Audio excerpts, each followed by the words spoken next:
Honorable Presiding Member, today is the 17th death anniversary of the late member of this House, Mamanithar Sivanesan, who was killed by the military in a claymore attack.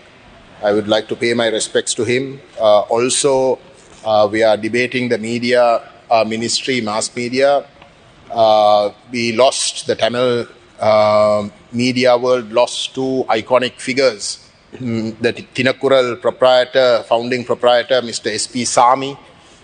He's a legend in his field and an institution in his own right.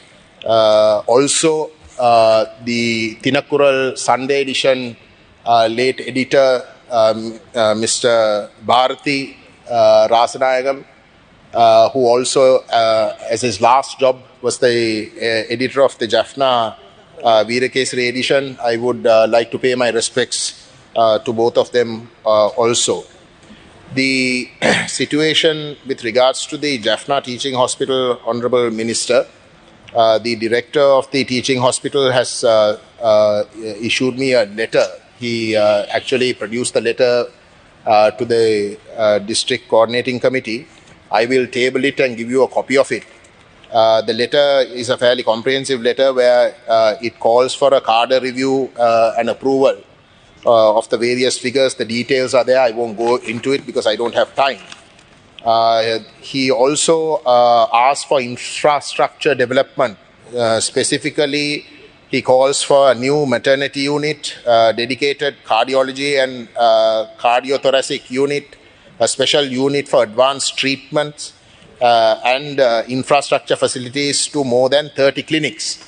Now, of these four, they are equally important, but of these four, if I may draw your attention very specifically to the first one, a new maternity unit, this has to be done, Honourable Minister. The maternity ward in the Jaffna Teaching Hospital was destroyed in 2012 because it was dilapidated. And since then, 16 wards are now functioning in the space of 4 wards. If you go to the unit, it is an appalling situation where mothers are sleeping on the floor. It is just completely unacceptable. And where the current ward is functioning, mothers have to walk after C-sections, major operations. The mothers have to walk for almost 20 minutes to feed their children who are in the prenatal care ICU. So it is just completely unacceptable. You have to prioritize that, and I urge you to look into it and start something immediately with regards to that maternity ward. The director also asked for land. The Jaffna Teaching Hospital is supposed to be the 4th national hospital in the country.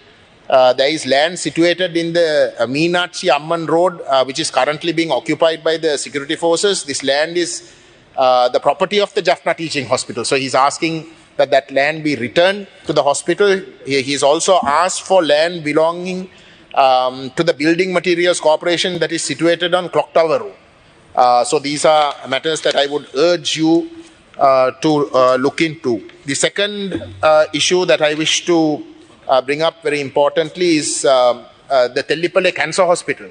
As you know, Honourable Minister, the Tellipalli Cancer Hospital, even though the cancer unit is staffed under the teaching hospital, it is physically in the Tellipalli base hospital. And there is this dichotomy of the base hospital and the cancer unit, which comes under the teaching hospital.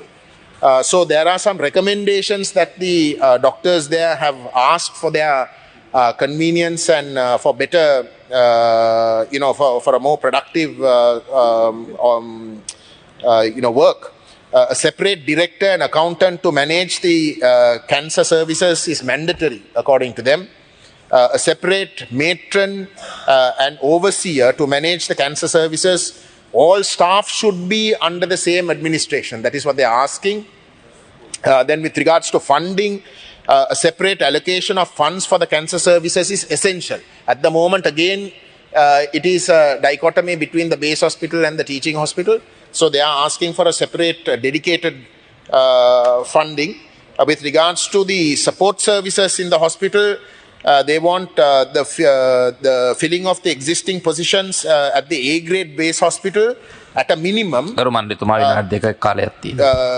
minimum, the vacancies for the consultant pathologists and consultant hematologists should be addressed in the upcoming annual transfer. And they are pleading that the cancer hospital be given a CT scan. I think you would agree. For a cancer hospital without a CT scanner, I can't understand how it can be a cancer hospital. So that is also something that you must look into. Honorable Minister, finally, with regards to the question of pharmacists. Now, there are serious shortages. Some time ago, I brought up the question of the question of not pharmacists who are the ones who come below dispensers. I brought up the issue of dispensers. Your minister has been good enough to call for some training of those dispensers, and I welcome that. But the practice around the region and globally also is that they have been facing out this question of dispensers, and the pharmacists have asked us. They have almost 1,000 who are fully qualified and who are unemployed at the moment. So they wish, and I think it's a reasonable, because I've also spoken to the dispensers.